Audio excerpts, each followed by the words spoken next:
In this video, we're going to be looking at diagonalizing symmetric matrices. Remember that a matrix A is symmetric if A transpose is equal to A, meaning that if A is a matrix with entries Aij, then Aij is equal to Aj for all I and j. For example, if A is the 2 by 2 matrix with entries A, B, C, and D, we say that A is symmetric if B is equal to C. So an example of something like this might be 1, 3, 3, 2. The off-diagonal entries have to be the same. If A is a 3 by 3 matrix with entries A, B, C, D, E, F, G, H, I, then A is symmetric if B is equal to D, C is equal to G, and F is equal to H. So an example of a matrix like this could be 1, 2, 3, 2, 4, 5, 3, 5, 6. Let's now look at an example of diagonalizing a symmetric matrix. So here we have the matrix A with entries 1, 5, negative 2, 5, 4, 5, negative 2, 5, 1. To diagonalize this matrix, we first need to find its eigenvalues, and we can do that by solving the characteristic equation determinant of A minus lambda I equals 0. So here we would have the determinant of 1 minus lambda, 5, negative 2, 5, 4 minus lambda, 5, negative 2, 5, 1 minus lambda. When we calculate the determinant, we get negative lambda cubed plus 6 lambda squared plus 45 lambda minus 162, which factors as negative lambda minus 9, lambda plus 6, and lambda minus 3. Now, if I set the determinant equal to 0 and solve for lambda, I get lambda equals positive 9, negative 6, and positive 3.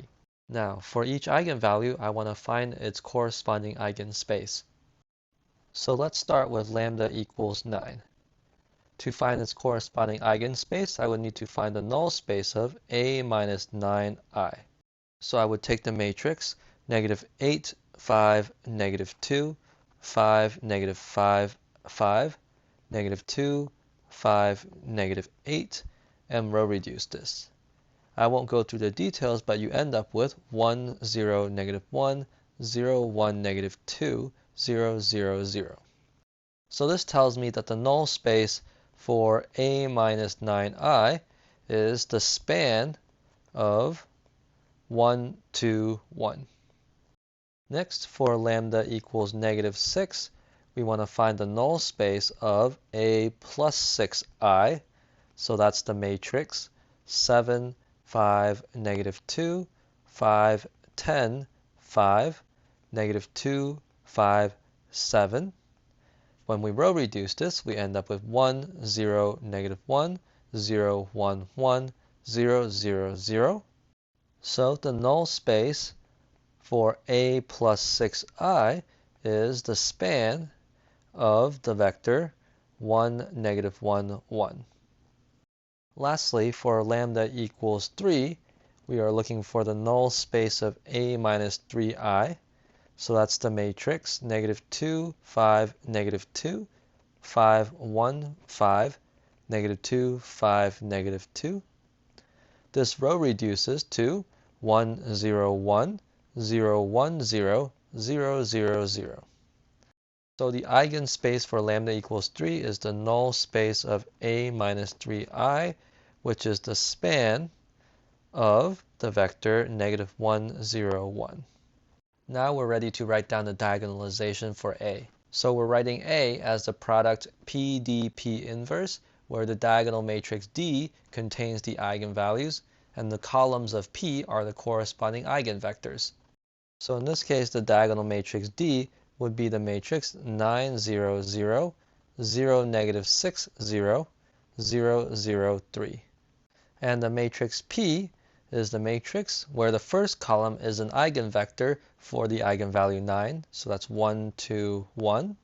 Second column is an eigenvector for the eigenvalue negative 6, so that's 1, negative 1, 1. And then lastly, the third column is an eigenvector for the eigenvalue 3, So it's negative 1, 0, 1. Now, if we look at the matrix P, what you might notice is that the columns of P are orthogonal. Now, typically, it takes a little bit of work to find the inverse of P. But since P is orthogonal, what we can do is make a little bit of an adjustment. Change it so that P is orthonormal. And when that's the case, we can find the inverse of P by just taking its transpose. To make P orthonormal, what I'm going to do is take each column of P and divide by the length of that column. So instead, we're going to let P be the matrix, and instead of having the column 1, 2, 1, I'm going to divide by its length. So I'm going to have 1 over square root of 6, 2 over square root of 6, 1 over square root of 6. Then, the column 1, negative 1, 1, I would have 1 over square root of 3, negative 1 over square root of 3, 1 over square root of 3. And then lastly, the column negative 1, 0, 1 would be negative 1 over square root of 2, 0, 1 over square root of 2. So now we have a matrix P with orthonormal columns. So if I want to write the matrix A as P, D, P inverse, that's going to be 1 over root 6, 2 over root 6, 1 over root 6, 1 over root 3, negative 1 over root 3, 1 over root 3, negative 1 over root 2, 0, 1 over root 2, times the diagonal matrix, 9, 0, 0, 0, negative 6, 0, 0, 0, 3. And then P inverse is just a transpose of P. So that's going to have a row 1 over root 6, 2 over root 6, 1 over root 6, 1 over root 3, negative 1 over root 3, 1 over root 3, and then lastly negative 1 over root 2, 0, 1 over root 2. So when the columns of P are orthonormal, we can express this diagonalization nicely. It turns out that if A is a symmetric matrix, then eigenvectors from different eigenspaces are always orthogonal. Let's try to prove this theorem. First, let Vi be an eigenvector for the eigenvalue lambda I, and let the vector Vj be an eigenvector for a different eigenvalue lambda j. Now, our goal is to show that Vi.Vj is equal to 0, therefore they're orthogonal. What we're going to do is start with the expression lambda I Vi dot with Vj. Now, since Vi is an eigenvector for A with eigenvalue lambda I, the expression lambda I Vi can be rewritten as A times Vi and then dot Vj. When I have a dot product of vectors, what I can do is rewrite this as the transpose of the first vector times the second vector. So this can be rewritten as A times Vi transpose times the vector Vj. Now let's distribute the transpose. This becomes Vi transpose A transpose times Vj.